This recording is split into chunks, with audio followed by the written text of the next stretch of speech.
t'élevons plus haut, mais le cœur ouvert quand nous prions. Jésus, nous t'élevons, mais le cœur ouvert, grand comme le ciel.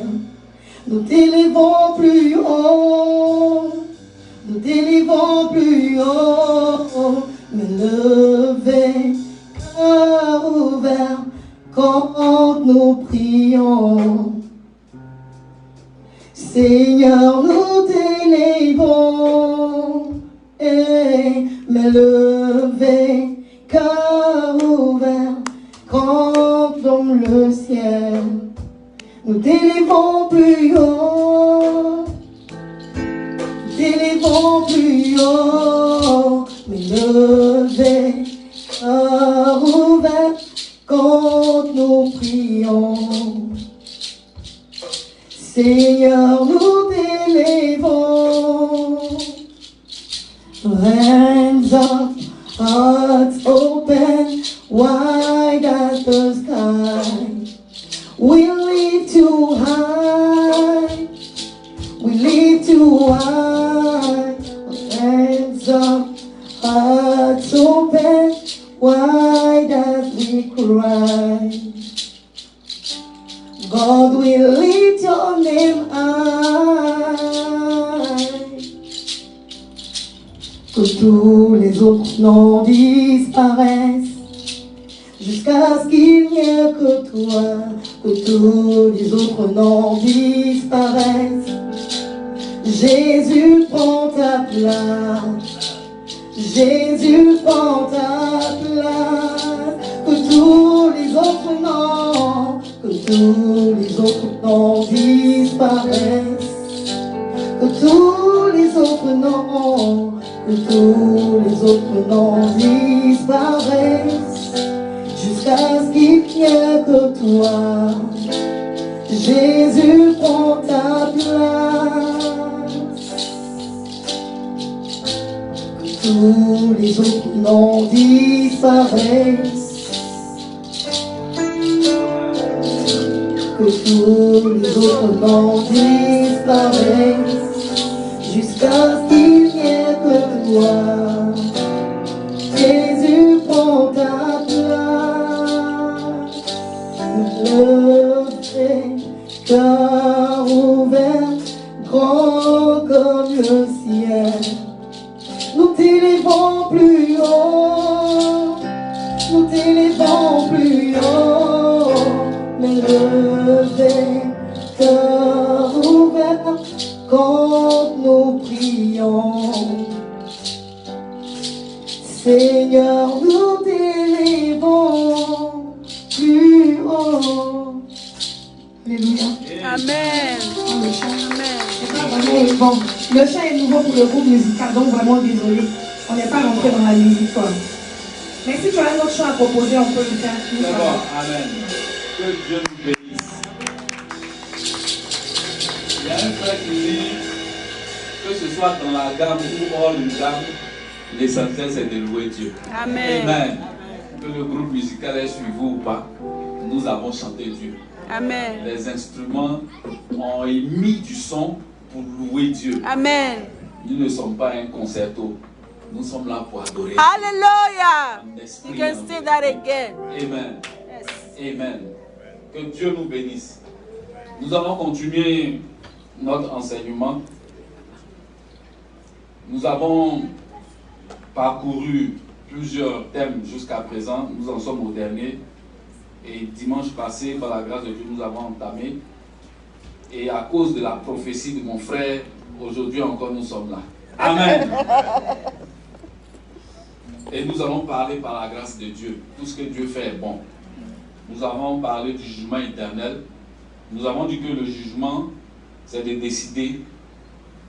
Et ce qui concerne l'éternité, ce n'est pas quelque chose qui dure de temps en temps ou bien à jamais, non. L'éternité est hors du temps. le temps n'est pas concerné, ou bien le temps n'impacte pas l'éternité. Le temps a été créé, le temps a un commencement, les siècles ont un commencement, les jours ont un commencement. Mais quand on parle d'éternité, on sort de cette réalité-là et on est dans quelque chose d'autre qui n'est pas temporel, qui n'est pas sujet à la durée. C'est un état permanent. Amen. Et nous avons parcouru pour dire que devant Dieu, il y a deux états. Soit tu es vivant, soit tu es mort. Et en fonction de ça, le jugement qui va être appliqué, le jugement qui va être dit, le verdict qui va être prononcé, va rentrer dans l'éternité et va demeurer, va être cet état-là. Amen. Et nous en sommes venus à la diapositive, si on peut appeler ça comme ça.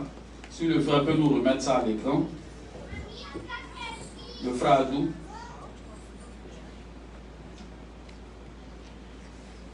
Nous en étions au verdict des divins jugements. Nous avons parlé du jugement des vivants. Qu'est-ce qu'il va être du jugement des vivants? Amen. Et on a dit qu'au jugement des vivants, il y aura plusieurs niveaux. C'est-à-dire ceux qui vont être jugés vont hériter de plusieurs niveaux de jugement. Amen. Et c'était ce jugement qu'on était en train de voir. Qui va avoir quoi? Vous parlez clair, terre à terre. Qui va recevoir quoi? Comment ça va se faire? Alléluia.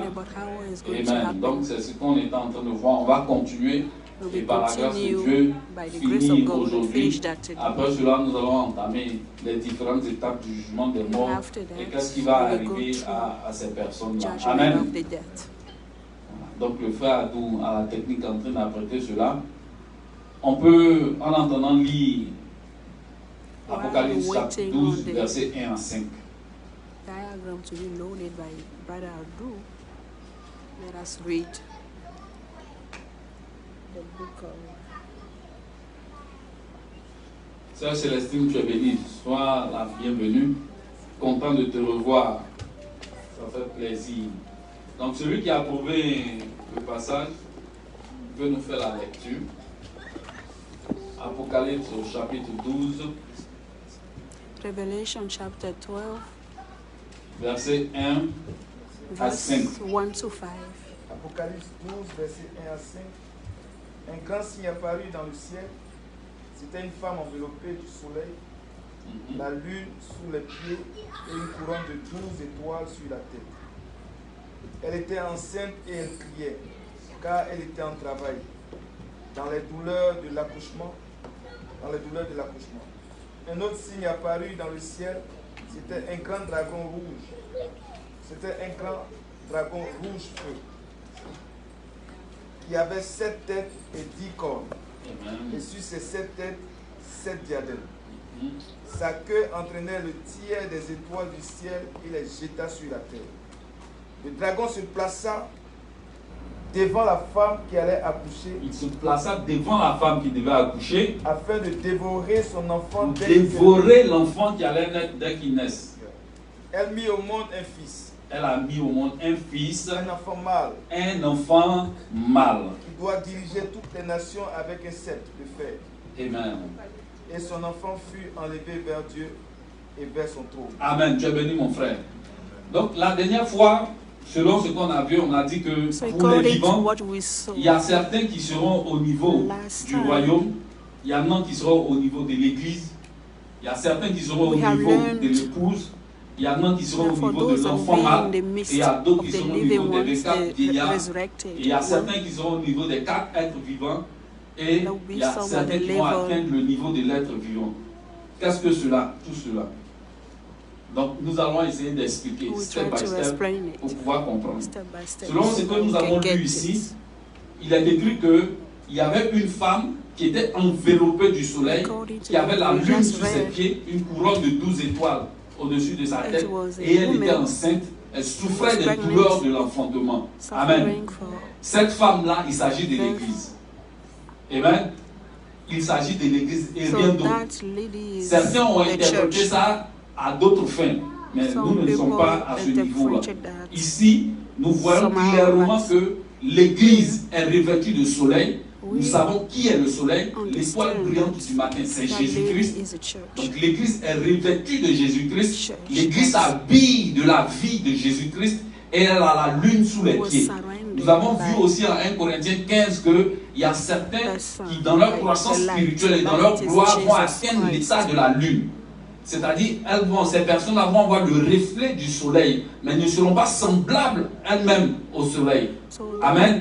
Et donc, dans l'épouse, la femme, le revêtement du soleil, c'est-à-dire un niveau avancé, mais ceux qui sont en bas, qui sont au pied, auront l'éclat de la lune, un niveau inférieur.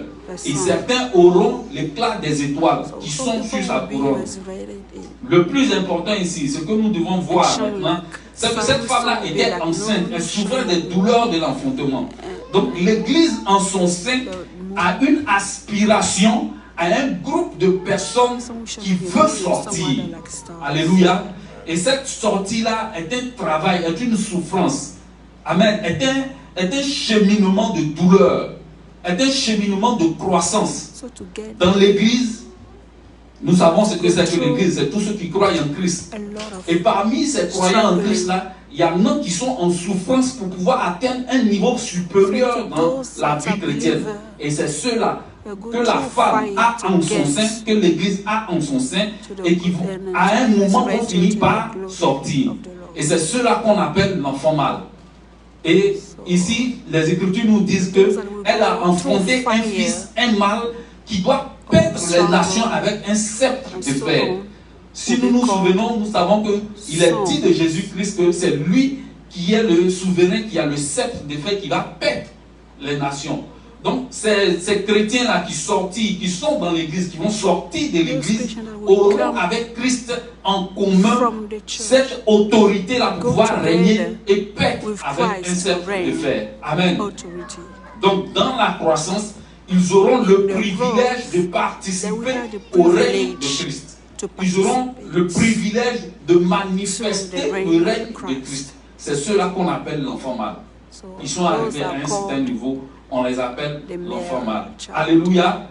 Et je dis que de ces enfants mâles-là va sortir ce qu'on appelle les 24 vieillards. Les 24 vieillards, on a lu dans l'Apocalypse, on va le lire. Apocalypse 4, 1 à 8. Frère, si tu peux nous faire la lecture. Apocalypse 4. Apocalypse chapitre 4. Revelation 4, verse 1. Après cela, je regardais et voici, une porte était ouverte dans le ciel. La première voix que j'avais entendue me parlait avec la force d'une trompette, dit alors, monte ici et je te ferai voir ce qui doit arriver par la suite. Aussitôt je fus saisi par l'Esprit, et voici, il y avait un trône dans le ciel, et sur ce trône, quelqu'un était assis. Amen. Celui qui était assis avait l'aspect d'une pierre de jaspe et de sardoine, et le trône était entouré d'un arc-en-ciel semblable à de l'émeraude. Autour du trône se trouvaient 24 trônes, et sur ces trônes, 24 anciens étaient assis. Ils étaient habillés de vêtements blancs et portaient des couronnes d'or sur la tête. Du trône sortent des éclairs, des voix et des coups de tonnerre. Et devant lui brûlent 7 lampes ardentes qui sont les 7 esprits de Dieu. Verset 6. Devant le trône, il y a aussi comme une mer de verre qui a la transparence du cristal. Au milieu et autour du trône se tiennent 4 êtres vivants couverts d'yeux devant et derrière. Verset 7. Le premier être vivant ressemble à un lion, le deuxième à un taureau, le troisième a le visage d'un homme, et le quatrième ressemble à un aigle en plein vol. Les 4 êtres vivants ont chacun 6 ailes et ils sont couverts d'yeux tout autour et à l'intérieur. Ils ne cessent de dire, jour et nuit, Saint, Saint, Saint est le Seigneur Dieu, le Tout-Puissant, celui qui était, qui est et qui vient. Amen. Donc dans ce passage des Écritures, il est mention des 24 vieillards et il est mention des 4 êtres vivants. Comment cela peut s'appliquer à nous, êtres humains? Parce que la plupart du temps, quand on lit, on pense que ce sont des êtres spirituels dans le règne élevé céleste là-bas et que cela ne nous concerne pas. Frère, Permettez que je vous dise que ces 24 vieillards-là sont un groupe de personnes, un groupe d'êtres humains qui vont arriver à cette stature. C'est vrai. Parce que quand on lit dans la suite, avec la version anglaise, on comprend un peu mieux qui sont ces personnes-là. Parce qu'il est dit après dans le verset que tu nous as racheté des hommes et tu as fait de nous des sacrificateurs à la louange de Dieu. Comment est-ce que ces 24 vieillards peuvent être rachetés s'ils ne sont des hommes? C'est parce qu'ils sont êtres humains qu'ils ont été rachetés parmi les nations. Amen. Donc, il ne faut pas qu'on s'imagine que ce sont autre chose que des êtres humains. Non, ce sont des rachetés parmi les hommes, parmi les nations. Ces 24 vieillards et ces 4 êtres vivants. Donc, nous, dans notre démarche spirituelle, dans notre croissance spirituelle, notre objectif, c'est de faire partie de ce groupe-là. Parce qu'au jugement dernier, quand le jugement va avoir lieu, certains auront cette position. Nous aspirons à ce qu'il y a de meilleur, à ce qu'il y a de mieux. Et nous voulons atteindre cette position des 24 vieillards. Alléluia.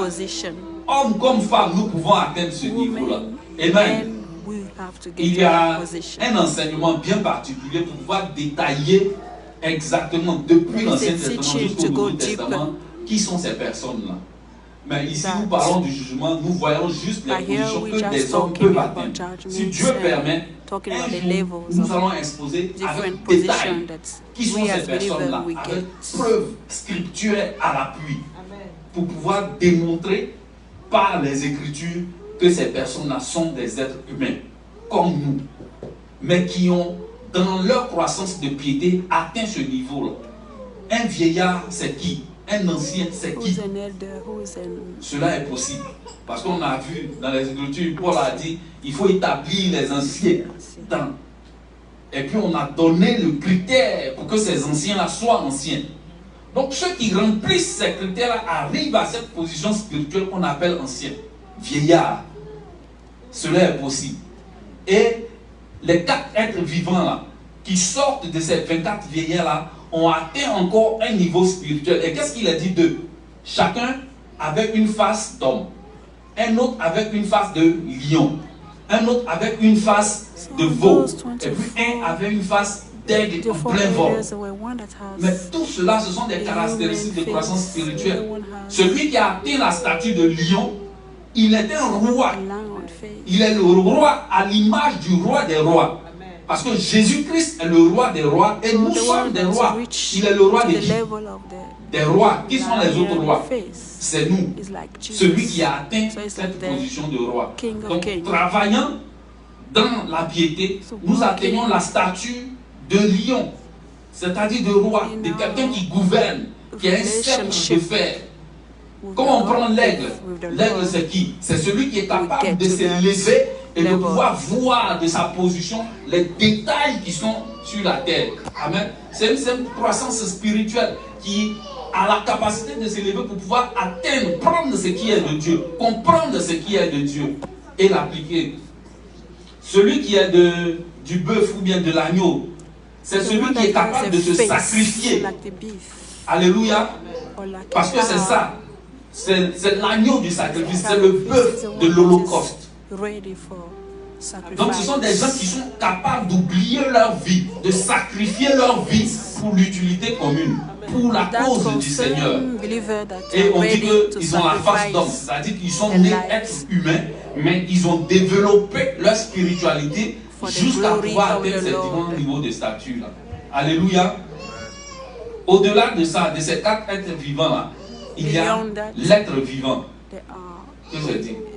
On va lire en Ézéchiel, à partir du chapitre 1er, du verset 1 au verset 14.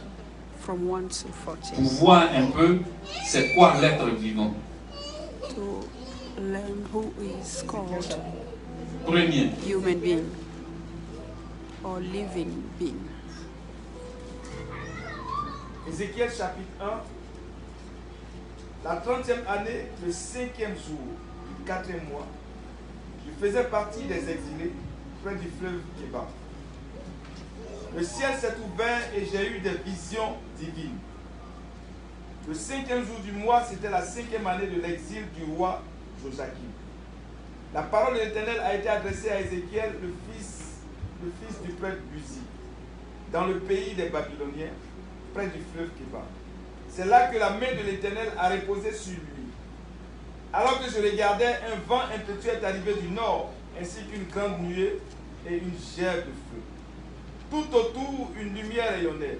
Au centre, il y avait comme un éclat étincelant qui sortait du milieu du feu. Au centre encore, quelque chose ressemblait à 4 êtres vivants. Leur aspect était proche de celui des hommes. Chacun d'eux avait 4 visages et 4 ailes. Leurs jambes étaient droites et leurs pieds pareils aux sabots d'un taureau. Ils étincelaient comme du bronze poli. Ils avaient des mains d'hommes sous leurs ailes, sur les 4 côtés. Sur les 4 côtés, il y avait aussi leurs visages et leurs ailes. Ceci pour chacun des 4 vivants. Leurs ailes se touchaient l'une l'autre. Ils se déplaçaient sans dévier. Chacun allait droit devant lui. Un de leurs visages ressemblait à celui des hommes. Mais tous les 4 avaient aussi une face de lion à droite, une face de taureau à gauche et une face d'aigle. Voilà pour leurs visages. Leurs ailes étaient déployées vers le haut. 2 de leurs ailes touchaient celles d'un autre et 2 couvraient leur corps. Chacun allait droit devant lui. Ils allaient là où l'esprit allait. Ils se déplaçaient et ils se déplaçaient sans dévier. Ces êtres vivants ressemblaient par leur aspect à des braises incandescentes. C'était pareil à l'aspect des torches enflammées. Un feu circulait entre les êtres vivants. Ils jetaient de la lumière et ils en sortaient des éclairs. Verset 14. Les êtres vivants couraient et revenaient comme la foudre. Eh bien, donc comme je l'ai dit, quand ce sera le mois, on va rentrer dans l'eschatologie étymologique des choses pour pouvoir faire une démonstration parfaite. Mais pour l'instant, voici ce qui est dit de l'être vivant. Dans l'Apocalypse, on a dit que chacun, un être vivant avait l'aspect de l'homme, un autre avait l'aspect du lion, un autre avait l'aspect de l'aigle, et puis un avait l'aspect du taureau. Mais ici, dans Ézéchiel, on dit qu'ils étaient 4. Et chacun d'eux avait 4 faces. Et chaque être vivant remplissait les 4 critères de ce qu'on a vu dans Apocalypse. C'est-à-dire le même être vivant, il avait à la fois la face de l'homme, il avait la face de l'aigle, il avait la face du taureau, et puis il avait la face du bœuf. Amen. Donc, une seule personne remplissait les 4 critères à lui seul, d'où l'être vivant. Les autres, c'était les 4 êtres vivants. Et individuellement, chacun avait soit la caractéristique du taureau, du bœuf, de l'aigle, de l'homme, et puis de l'autre. Mais ici, dans Ézéchiel, un seul être remplit tous ces attributs-là. Pour dire qu'au-delà des 24 vieillards, ceux qui auront atteint le niveau des 4 êtres vivants, de ces 4 êtres vivants-là, quelqu'un peut atteindre lui seul le niveau des 4 en même temps. Et même, il ne s'agit pas de 24 personnes, je l'ai dit, il ne s'agit pas de 4 personnes ou d'une personne, mais il s'agit d'un groupe de personnes. Donc les 24 là, il s'agit d'un groupe de personnes, ils ne sont pas forcément 24, non. Quand on parle des 4, ils ne sont pas 4, non, il s'agit d'un groupe de personnes. Quand on parle de l'être vivant, il n'est pas seul, il s'agit d'un groupe de personnes, c'est-à-dire des chrétiens qui, depuis l'Église, qui ont grandi jusqu'à être épouses de Christ, et de l'épouse de Christ qui ont grandi jusqu'à faire partie des 24 vieillards, et des 24 vieillards qui ont grandi jusqu'à faire partie des 4 êtres vivants, et des 4 êtres vivants qui ont grandi jusqu'à faire partie de l'être vivant. Voici la récompense qui attend ceux qui sont vivants en Christ, qui travaillent à leur croissance spirituelle, qui marchent selon les préceptes et les principes de Christ. Nous pouvons atteindre ces niveaux-là. Cela est possible. Cela est possible. Si seulement nous avons diligence de marcher selon ce que Dieu nous prescrit. On a eu dans les Écritures l'exemple de certains qui, ayant marché avec Dieu, ont été enlevés.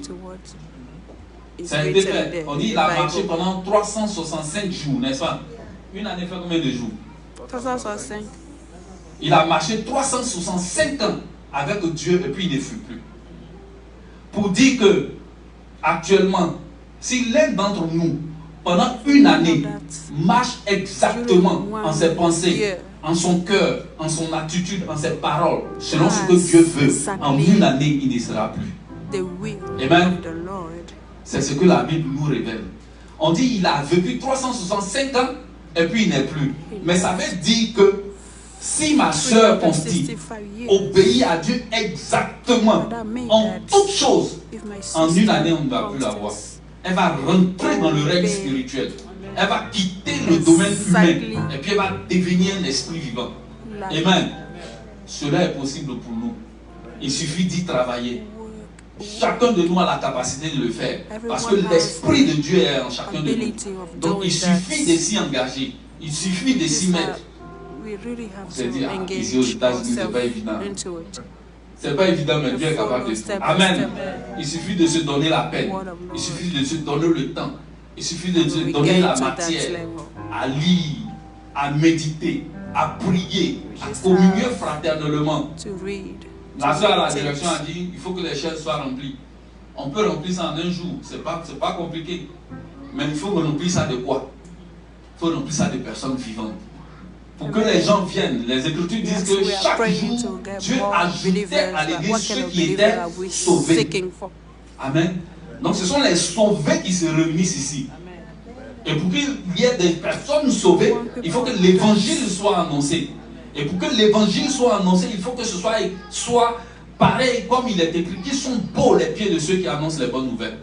Donc nous-mêmes dans nos attitudes, dans notre démarche, il faut qu'on soit conforme à Dieu. Et si la parole qu'on va annoncer aura impact dans la vie des gens, ils seront ainsi sauvés et ils vont venir s'asseoir ici. Alléluia. Amen. So, Personne ne va faire ça à notre place. Personne ne va faire à notre place. On fait, oh bon, aujourd'hui là, je fais une parenthèse.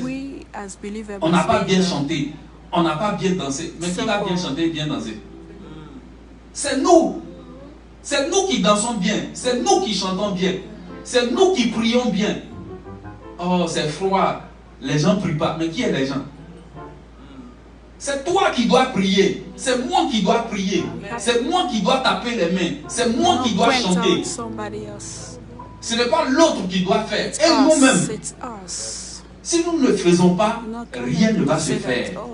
On ne peut pas s'asseoir et puis attendre des autres que ça se passe. Et puis, oh, quand c'est beau, et puis on rentre dedans. Non. Créons ce que nous voulons voir accompli. Soyons le changement que nous voulons voir opérer parmi nous. Et ainsi, on va voir que les choses vont avancer. Amen. Donc, en ce qui concerne ceux qui auront cru en Christ, voici le jugement probable qui attend les uns et les autres. Chacun travaille pour pouvoir atteindre ce qu'il veut atteindre, le niveau de gloire qu'il souhaiterait atteindre. Et comme notre Dieu est le Dieu de la perfection, je nous encourage, nous tous, à travailler afin d'atteindre le niveau de perfection, le plus grand niveau possible. Alléluia.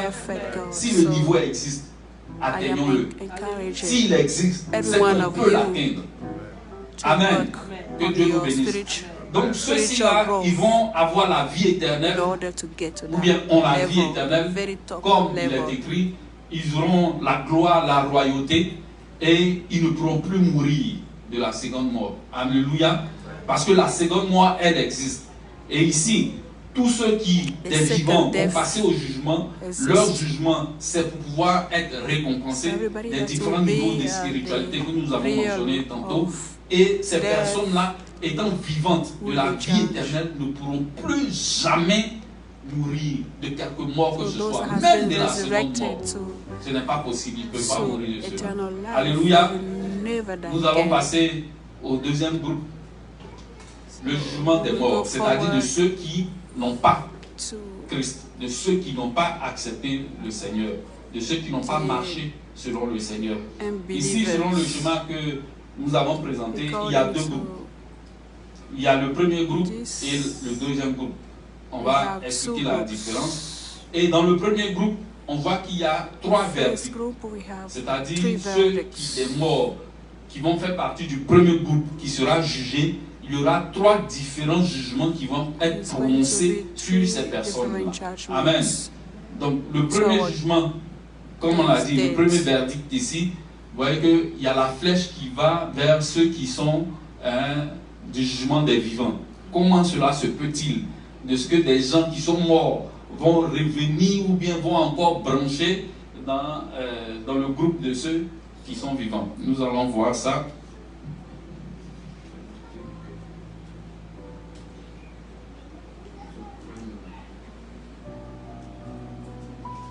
Donc nous allons lire Romains 2, versets 12 à 16, Romans 2, 12 to 16. pour expliquer cette possibilité. Romans 12. 12. Romains 2, versets 12 à 16. Romans 2, 12 à 16.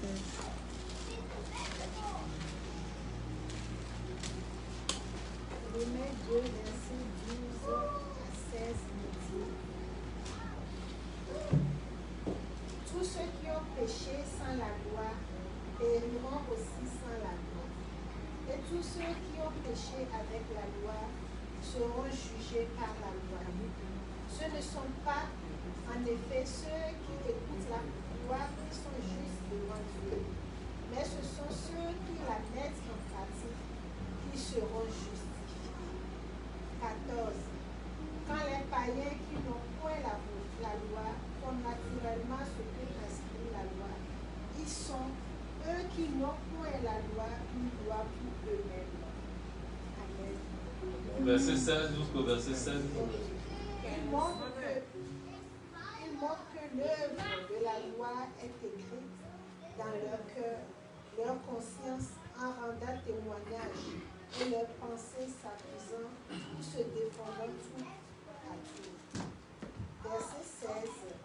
C'est ce qui paraîtra au jour où, selon mon évangile, Dieu jugera par Jésus-Christ les actions secrètes des hommes. Amen. Amen. Donc il est écrit ici que ceux qui ont la loi seront jugés avec la loi. Ceux qui n'ont pas la loi seront jugés sans la loi. Et naturellement, des gens qui n'ont pas la loi pratiquent ce qui est de la loi. Comment cela se peut-il? Ils n'ont pas eu la loi que Moïse a révélée, mais ils arrivent naturellement à pratiquer certains us de la loi. Alléluia. Ils n'ont jamais entendu parler de ce qui concerne Christ. Mais dans leur attitude, dans leur comportement, on voit qu'ils arrivent à faire ce que Dieu demande. Alléluia. Parce que chaque être humain a été créé par Dieu et il a en lui-même une essence de Dieu. Il a en lui-même une trace de Dieu. Et même n'ayant pas la loi, les écritures de la loi, ils ont la conscience de la divinité. Ils ont la conscience de la spiritualité.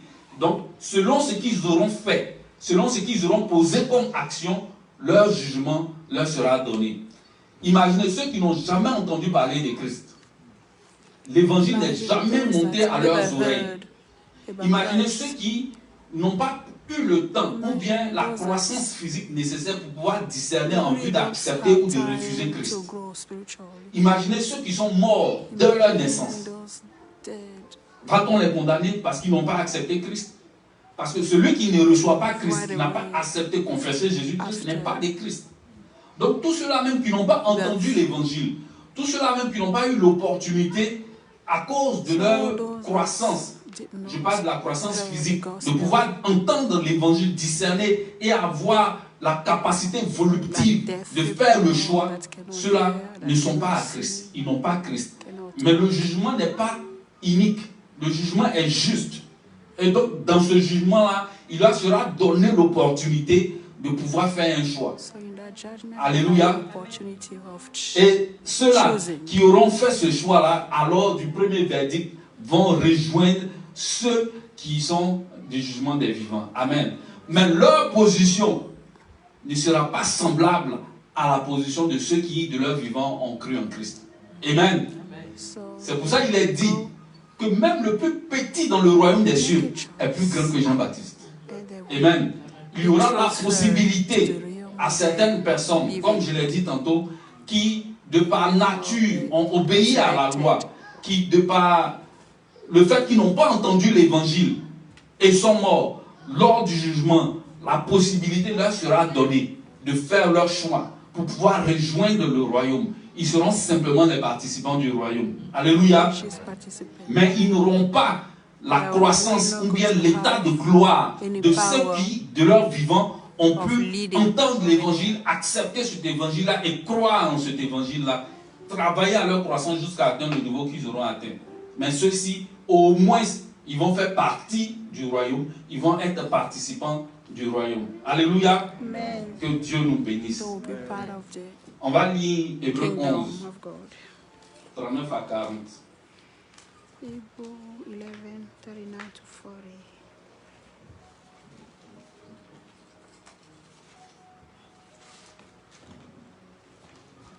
Hébreux chapitre 11, Hébreux 11, 39 à 40. c'est ça. Tous ceux-là, à la fois desquels il a été rendu témoignage, n'ont pas obtenu ce qui leur était promis. Dieu ayant en vue quelque chose de meilleur pour nous, afin qu'ils ne parviennent pas sans nous à la perfection. Amen. Le verset 40 dit, Dieu avait en vue quelque chose de meilleur pour nous, afin qu'ils ne parviennent pas sans nous à la perfection. Il s'agit de qui? Ça veut dire quoi? Que ceux qui ont eu une certaine foi, c'est-à-dire qui ont eu une conscience de ce qui est la divinité, sans nous, qui est nous là? Nous les chrétiens, eux, ils ne peuvent pas devenir parfaits. C'est-à-dire c'est nous les chrétiens qui allons les amener à la perfection. C'est-à-dire, c'est ceux du premier verdict là. Nous allons leur donner la vie. Nous allons les rendre parfaits, afin qu'ils deviennent vivants. Sans nous, ils ne peuvent pas atteindre cette perfection-là. Et c'est au jugement que nous allons leur donner cette perfection-là. Pour que par nous, chrétiens, ils deviennent parfaits.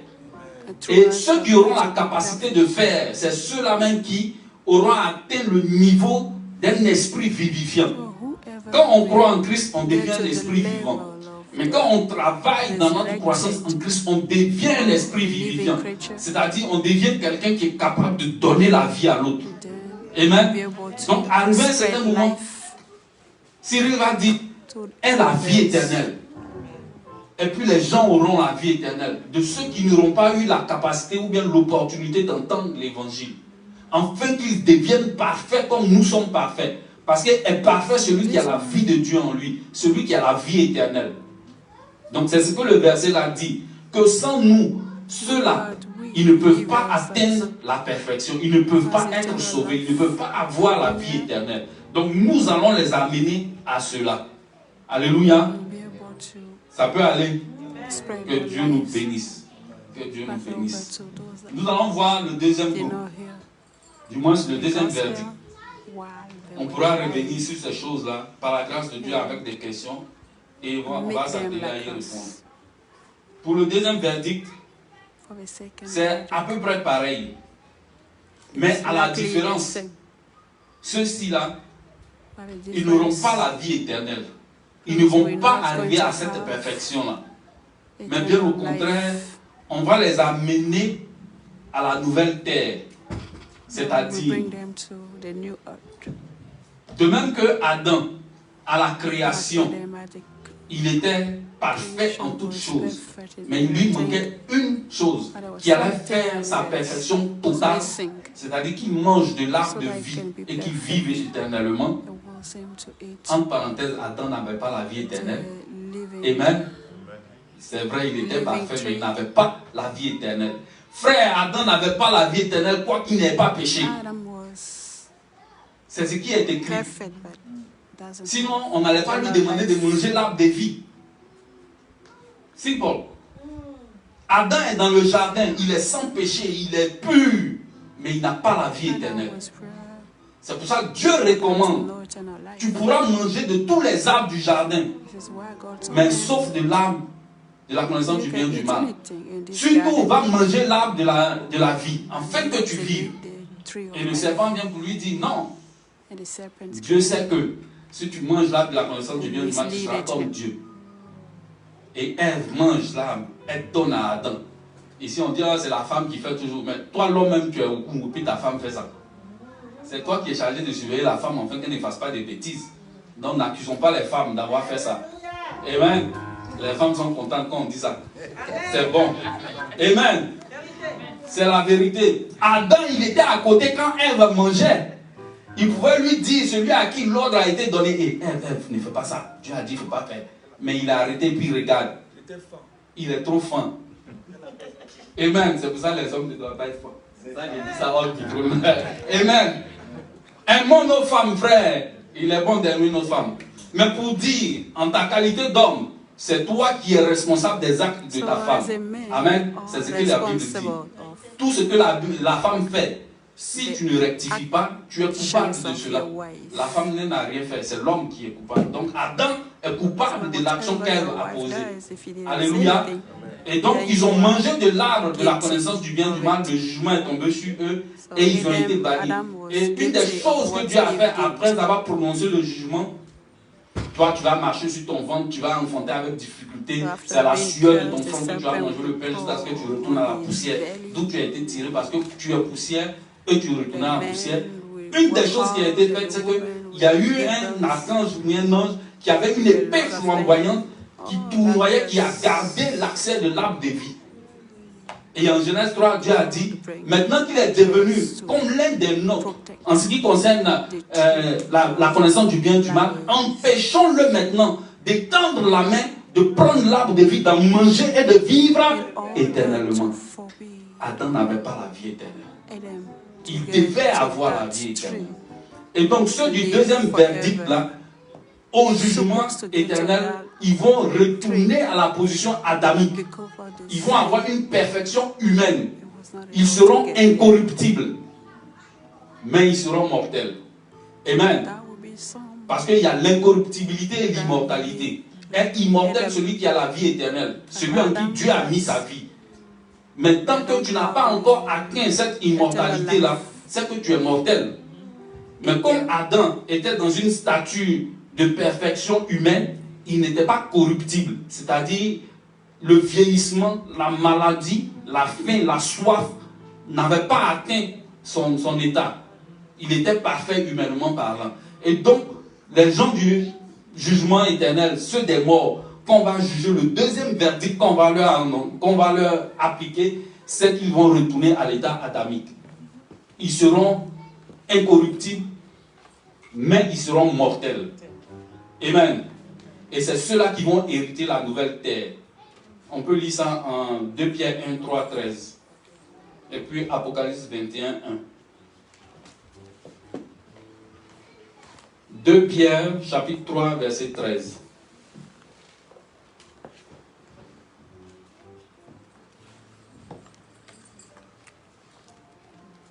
Pierre 3, 13.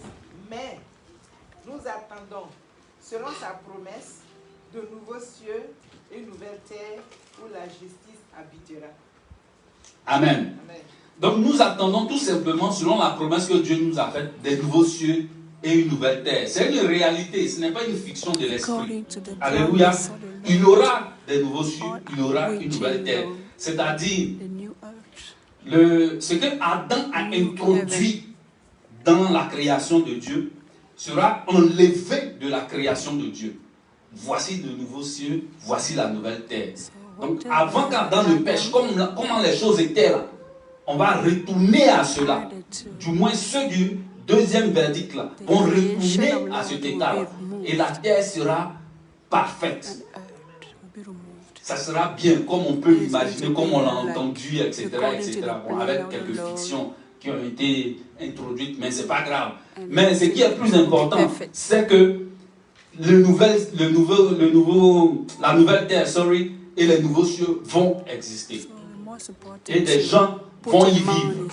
Des êtres humains vont y vivre dans l'état adamique avant la chute. Et ils vont prospérer ainsi. Et nous, je me mets dans ceux qui ont grandi. Amen. Qui auront atteint cette statue parfaite là. Comme je l'ai dit tantôt, qu'on va apparaître comme ça, à l'image bien comme ça. Et ceux qui sont retournés à l'état adamique là, vont dire, ah voici Dieu est apparu. façon, Dieu se promenait dans le jardin le soir et puis Adam a entendu le bruit de Dieu. Et puis il a dit, Adam, où tu es? Je me suis caché parce que j'ai entendu tu vois. Non, on m'a dit, c'est Alima qui m'a dit, mais où vous êtes? Et puis on a entendu ta voix, donc on s'est caché. Parce qu'elle aura atteint une stature, une élévation spirituelle telle que quand on va la voir, on va dire, mais voici Dieu qui arrive. Amen. Et c'est ça que nous devons espérer. Entre ça, ou bien venir simplement être comme Adam avant la chute. Le choix est notre. Dieu a placé ça devant nous. C'est à nous de grandir et pour pouvoir atteindre ce que nous voulons. Donc on avance. Le troisième verdict du premier groupe de jugement des morts. On va lire ça en Hébreux 6, 4, 6.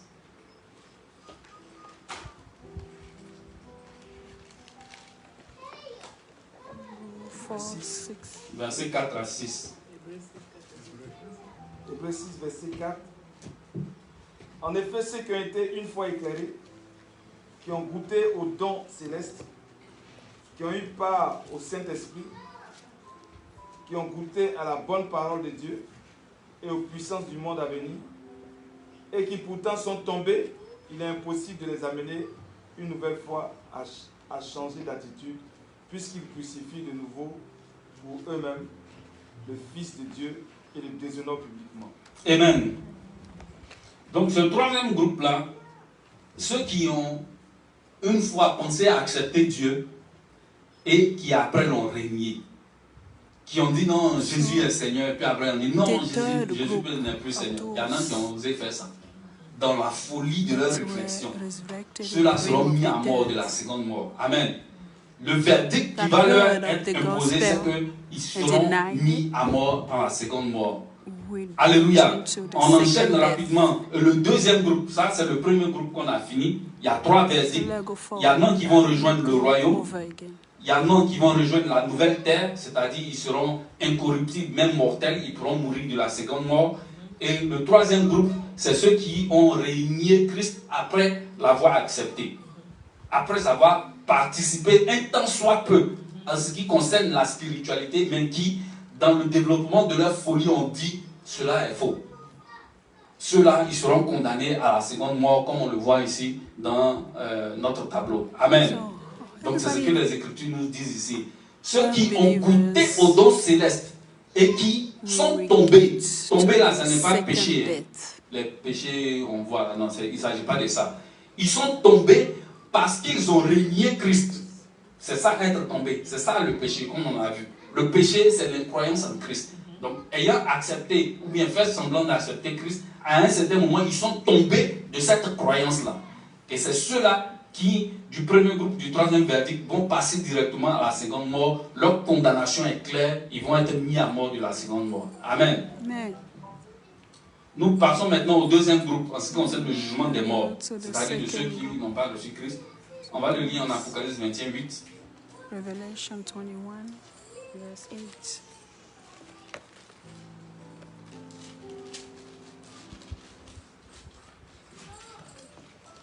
Apocalypse 21, 8. Mais pour les lâches, les incrédules, les abominables, les meurtriers, les débauchés, les magiciens, les idolâtres et tous les menteurs, leur part sera dans l'étang ardent de feu et de soufre, ce qui est la seconde mort. Amen. Donc ce deuxième groupe-là, c'est simple, c'est clair. L'évangile a été prêché, ils ont entendu, ils ont discerné que c'est ça, que c'est correct, et ils ont fait le choix de ne pas y croire du tout. Ils disent, on s'en fout. En ce moment-là, le jugement aussi dit, on s'en fout. C'est simple, c'est la condamnation à la seconde mort. Amen. Et ceux-là vont périr de la seconde mort.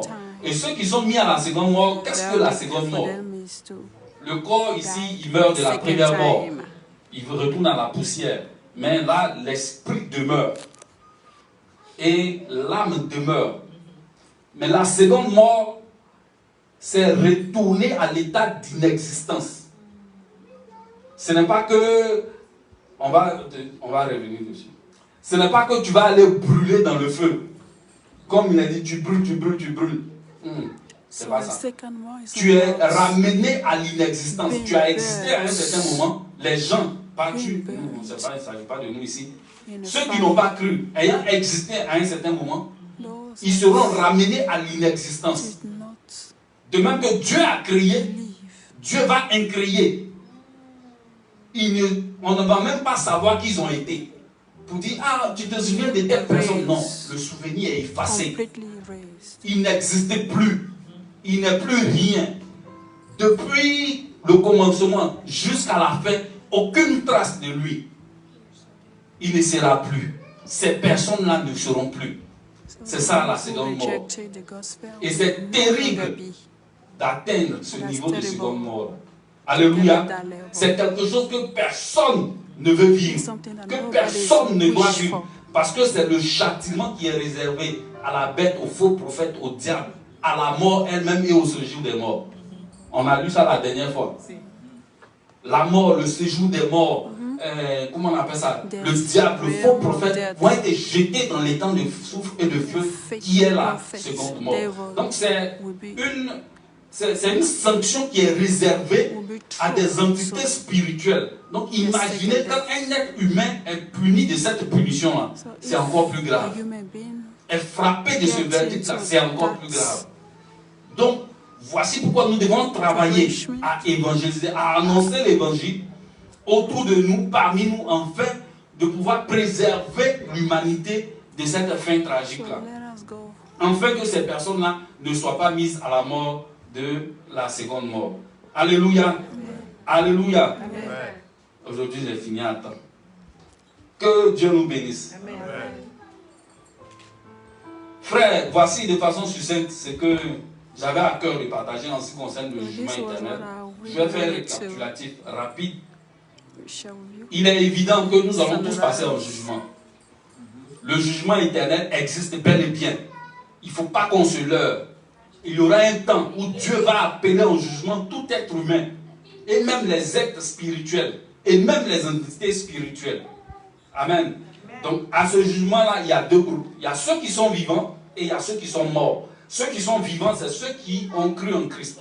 C'est ceux qui marchent par Christ. C'est ceux qui vivent selon Christ. Ceux qui sont morts, c'est ceux qui n'ont pas Jésus-Christ. Simplement. Donc, en ce qui concerne le jugement des vivants, c'est un jugement de récompense. Ce n'est pas pour une condamnation ni pour une punition. Et donc, les vivants vont avoir des récompenses selon leur marche, selon leur travail qu'ils ont fait sur la terre. Et on a dit, il y en a qui seront dans le royaume, il y en a qui feront partie de l'église, il y en a qui feront partie de l'épouse, il y en a qui feront partie de l'enfant mâle, d'autres des 24 vieillards, d'autres des 4 êtres vivants, et puis d'autres de l'être vivant. Tout ça, ce sont des niveaux de croissance, ce sont des niveaux de bénédiction dans le jugement. Amen. Et le deuxième groupe, ceux des morts, il y aura 2 parties. Le premier groupe, il y aura 3 verdicts. Le deuxième groupe, il y aura un seul verdict unique. Et ceux du premier groupe-là, nous allons avoir la capacité de leur donner la vie, afin qu'ils puissent vivre, rentrer dans le royaume, mais ils n'auront pas une gloire semblable à ceux qui ont cru en Christ de leur vivant.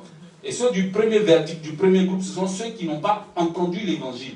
C'est ceux qui n'ont pas cru en Christ avant la capacité, avant le temps d'avoir la capacité de croire en Christ, et qui seront morts. Ceux qui sont morts à leur naissance, etc., etc. Ceux-là, ils auront la possibilité de pouvoir rentrer dans le royaume. Et le deuxième verdict pour ce premier groupe-là, ce sont ceux qui vont hériter la nouvelle terre. Ils auront la capacité, ils auront le niveau de vie d'Adam avant la chute.